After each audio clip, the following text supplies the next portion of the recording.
I'm Kayla. I'm Anna. This is Laughs and Legacies. Hey guys, welcome back to Laughs and Legacies. This week we got road trips, so just want to start off with a question of what's your go-to snacks and entertainment and all those good things on a road trip? I feel like my go-to snacks and drinks are just the same as like movie theater snacks and drinks. I love Reese's Pieces. Flippin' love those. Nerd clusters? Oh my gosh, who came up with those? Those are so good. Like, we always got the vines anyways, the nerd vines growing up, but then the clusters too. Really? I don't remember ever buying those except for at the movie theaters. I remember eating those. Those were smack. Delicious. Those were really good. What are your go-tos? My go-to on a road trip is obviously Dr. Pepper. You will always catch me with a Dr. Pepper in my hand. Not healthy, but I don't really care. And what are those? The lime hot Cheetos. Oh, she's always got her lime hot Cheetos on a road trip. I love them. I like regular hot Cheetos don't hit anymore. You have to have the lime hint at the end. I should just bring my own lime now and just dump a little extra because I just... That would make them soggy. What about They're tahini? just so good. No, but tahini isn't the same. It's the lime. I want the lime. Oh, I see. Interesting. So Yeah, they never look appealing to me, and then when she has them and she's smacking on them, they look delicious, and I have to eat some after that. I'm like, can I have, you know how I said that was nasty? Can I have some? you do. She always steals my hot Cheetos. I think they're so good. They are good.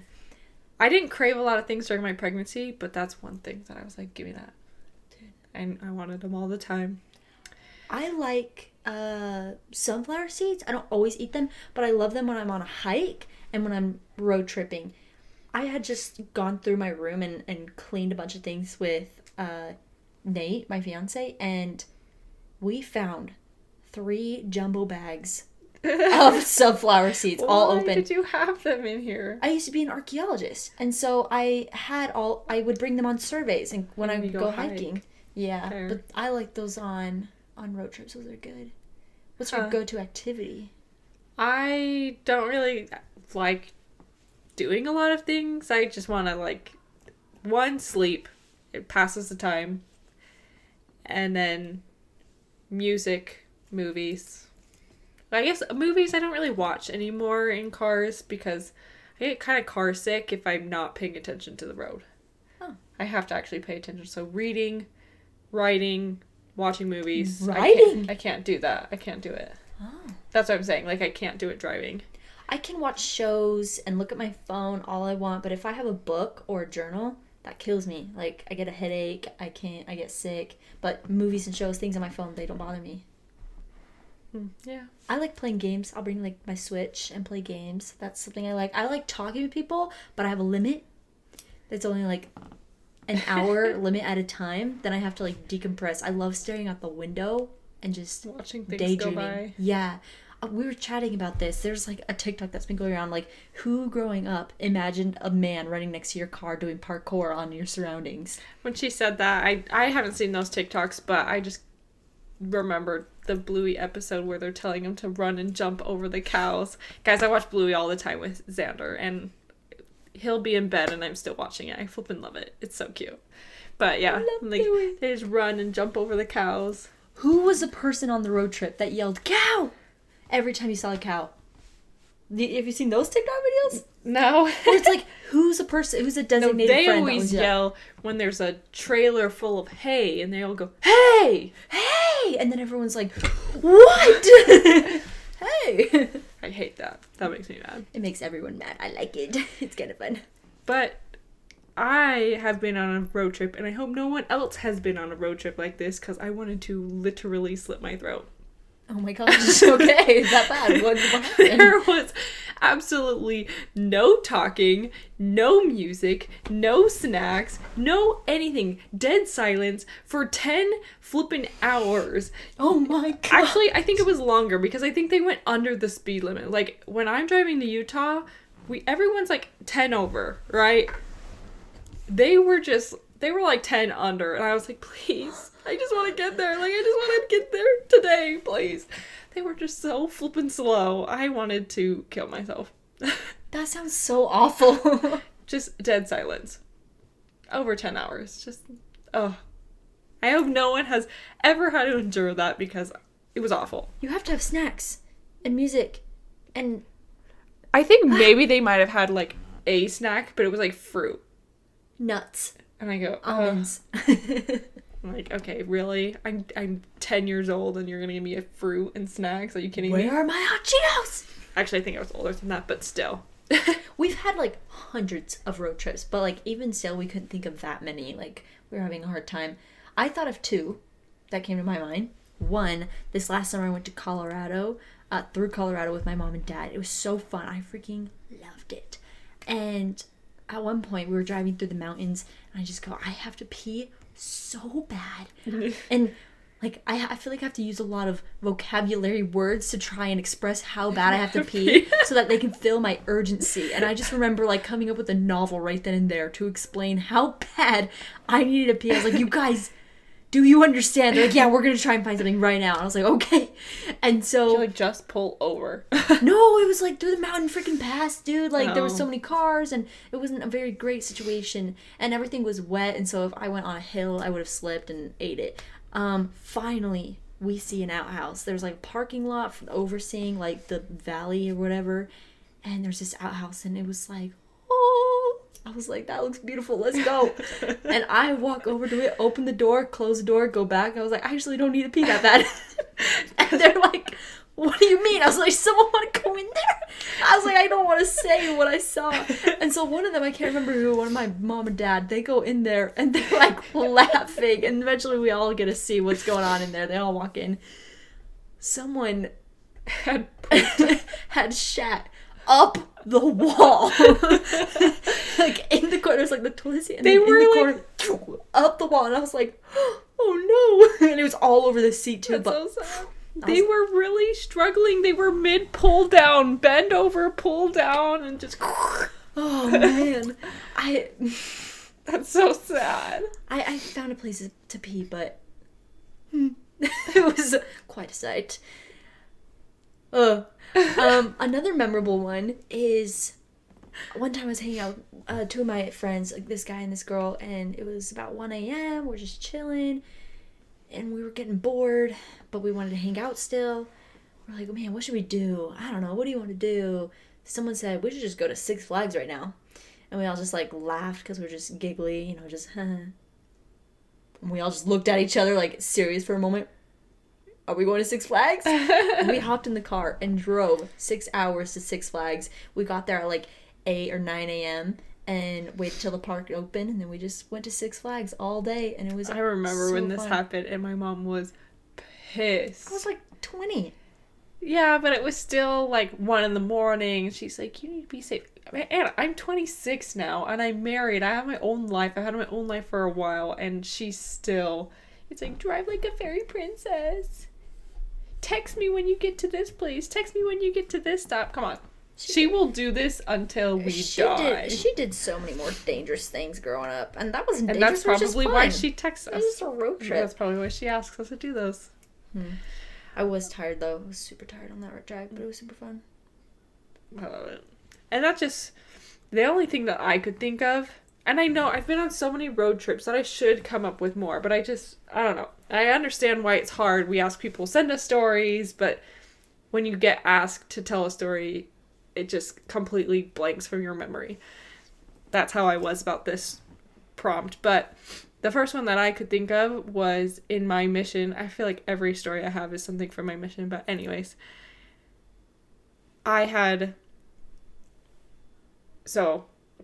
flew from Arizona to Peru. I was in Lima for 6 weeks, and then I flew to my area, which was in Arequipa, which was like an hour flight or something like that. And when we were there, we like met with the mission president, we met with our groups, and just kind of like, welcome to the mission, blah, blah, blah, that kind of thing in orientation. And they go, okay, there were only 3 of us girls, and they go, 2 of you are going to stay here in Arequipa, in the city that we were already in, and 1 of you is going to get on a bus for an 8-hour bus ride to Tacna, and I was like, guys, it's gonna be me. Are you kidding me? I have had the longest flipping day of my life, and it's gonna be me. They're like, no, it's not. Like, it's okay. And I'm like, it's gonna be me. I promise you. It was me. Nice. At the end, I was like, I told you guys. Ooh, I'm dead. So this bus ride, if you have never been to Peru, or actually, if you've never been to South America and been on public transportation, count your blessings. Because it is awful. It is like, they are not good drivers. 2, they don't have air conditioning. An 8-hour bus drive in the flippin' heat. I wanted to die. Hygiene's not as good as it is here. I'm not saying everyone's disgusting, but it's just not as good. So the smell, not great. 8 hours, and I just remember looking out the window. I can't speak a lick of this language. I don't know any Spanish. I'm freaking out. Everything. I'm like, I am just screwed. There is just no way I'm gonna make it a single day, and I have to sit here for 8 hours, and I am looking out the window of this bus, and it is just dirt for miles and miles and miles. There is no civilization for almost the whole 8-hour drive, and I'm like, I am on Tatooine right now. That is all I can think about. I am on Tatooine. If you don't know what Tatooine is, look it up. Star Wars. It is just a sand planet. And I was like, I am so screwed. It was really sad. I like cried. That reminds me of Holes when he's like driving out to the camp on the bus and it's just dirt for miles. It was just sad. I just remember crying. And my companion's like, why are you crying? I'm like, I am not going to make it here. There's no flippin' way I am going to live here for another 18 months of my life. Ugh. I made it, but it's fine. Just straight dirt. I think a lot of people, when they think of Arizona, that's what they think of. They think it's just straight dirt. But I've had friends and even family come and visit Arizona for the first time ever. And they're like, it's green. It's beautiful. There's mountains. Oh my gosh. Is that a cactus? I was going to say, a lot of people haven't never seen a cactus either, and so they just think they're the coolest thing ever, and they are. I lived here my whole life, and I still think cacti are flipping cool. I had a second cousin. He came down and visited Arizona for the first time, and I was like, oh yeah, I'll take you kayaking or whatever. And we drive to Saguaro Lake, and he was mind blown. He's like, this is beautiful. And he sees the cacti, and he's like, those are trees. That's like bigger than my house. Holy crap. He's like, I want to go take a picture of them. Like Saguaros. They think that they're like this. They think they're succulents or something, you know? Or just maybe like this big. Like, that's crazy. But really? Yeah. They're huge. I love it. Okay, another road trip story. This is from my homeboy, Caleb. Ready? He says, so I was coming home from the sand dunes. Speaking of sand. I left a day earlier. Sand. Wow, Anakin, chill. I left a day earlier than I normally would have so I could make it to a wedding the next day. And on the way home, the turbo boot for my truck blew off, which has happened before, so it wasn't a big deal. I got off on the next exit and got it replaced. Couple second-degree burns. Oh, dang, Caleb. Okay. And a lot of soot later, I got it back on, so I was on the road again. Not even 20 minutes later, it blew off again. Internal swearing ensues. So I get off the highway again, and this time I was like, I'm fixing it right this time. And so another 40 minutes go by, ruined my shirt, burnt my arms and hands, but I got it fixed. So I'm on the road, and I stopped in Gila Bend for some din-din and got some din-din and got on the road again. It's like 6 p.m. at this point, and I'm going down the 357 headed home, and I look back and I just see sparks coming from our fifth wheel trailer, and I was just freaking out. So I pulled over and I look at it, and I lost the whole hub off of the rear axle of the trailer. So the tire was gone and the axle was scraping on the ground. I'm still like an hour from home at this point, and I don't have a floor jack.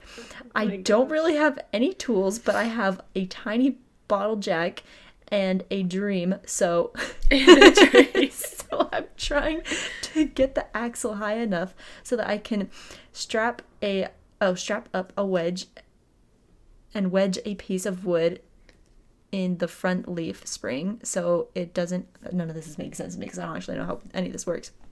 But yes, the leaf spring, so it doesn't actuate, but my little bottle jack wasn't cutting it. So I called my older brother, who so graciously drove out to rescue me. And after he got there, we got the axle strapped up. And at this point, it was like 11 p.m. I'm very tired and I just want to go to bed. So we get on the road again. And what was supposed to be an hour-long drive took 2 hours. So I didn't get home until like 1 a.m. I didn't even unpack. I did the bare minimum, went to bed, woke up at 8:30, and got ready for the wedding. At least he left when he did, because he would have been screwed. Caleb, I'm so impressed. You went to that wedding the next day? That is and I'd impressive. be like, sorry, bro. Like, not happening. I just can't believe that happened to your trailer. How did that happen? Wait, was he by himself? I think I would have cried. I would have just cried. Well, he says internal swearing ensues. I mean, at least it was internal, because it definitely wouldn't have been internal for me. I would have been everywhere with that, and calling everyone and crying. And if I have car troubles, the first person I call is Dad. Absolutely. The second person I call is Caleb. Really? Yeah.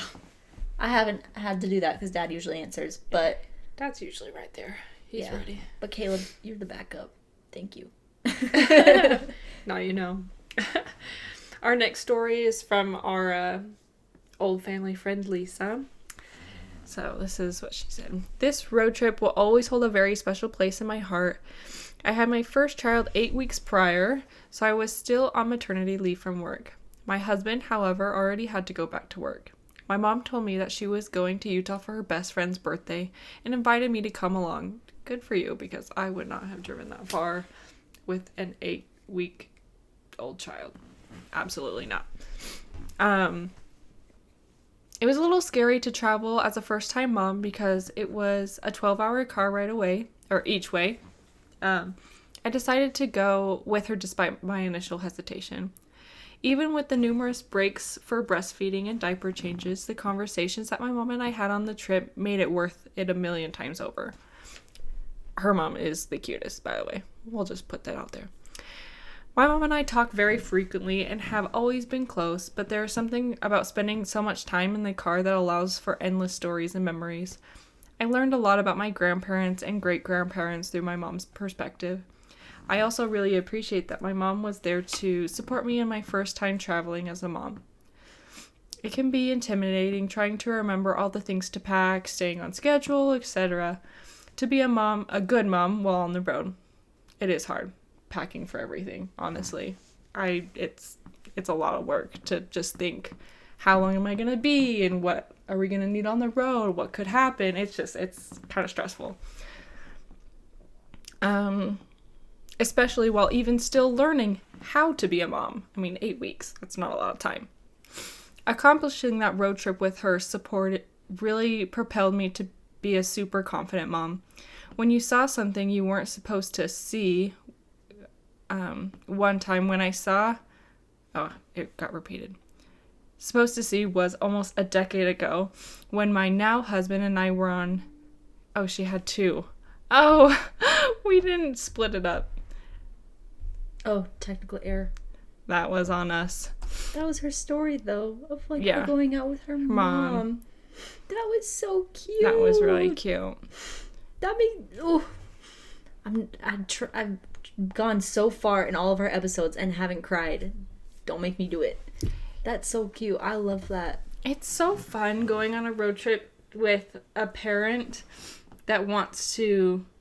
Like, going with siblings or going with friends, you're thinking about how to make it fun, right? You want good music, you want movies, you want games, you want something to, like, be entertained the whole time.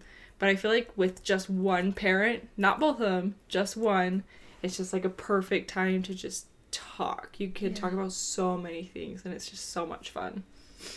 I go on, like, a lot of little dates with my mom all the time, so I always spend that time with her. But I love going on drives with my dad. We always end up solving world hunger and things like that. It's so fun. And then you learn a little bit more. You actually hear their stories because, like we said earlier, it's hard to come up with stories right on the spot. It's not like you go, tell me a story about high school and you're like, okay, I was in high school, right? It's hard to think of it on the spot. And so it's hard for like your parents to do that too. They can't think of things on the spot too. And so you kind of just have to catch them in the moment telling those stories about their childhood, about their past. And when they do, it's so meaningful. And I think that's pretty awesome. I want to hear about those grandparent stories from Lisa. That would be awesome. Yeah, we are going to have an episode. Thank you. My brain just is not working tonight. An episode in a couple weeks that's just about grandparent stories. So this is a good time to like put that out there. Any good stories with your like you being with them or that you've heard about history, someone telling you about grandparents, great grandparents, however far you want to go back. I mean, send them over to us. We think they're really special and they're really fun. We want to share those with all of you. If we ever share an episode with a prompt and as you're listening to the episode, you think of your own story, you should send it because we're going to share that prompt again. So if this makes you think of a road trip story of your own, go ahead and share it with us. Go send a voice message, go send a message, an email, whatever way you can find out. Just send it over to us and we'll get it on another episode. That would be awesome. Yeah, for sure. Well, I think that's all we have for tonight, but our next episode is actually going to be about a time I went to Disneyland. So it should be fun. Yep. Thank you guys so much. Have a good night.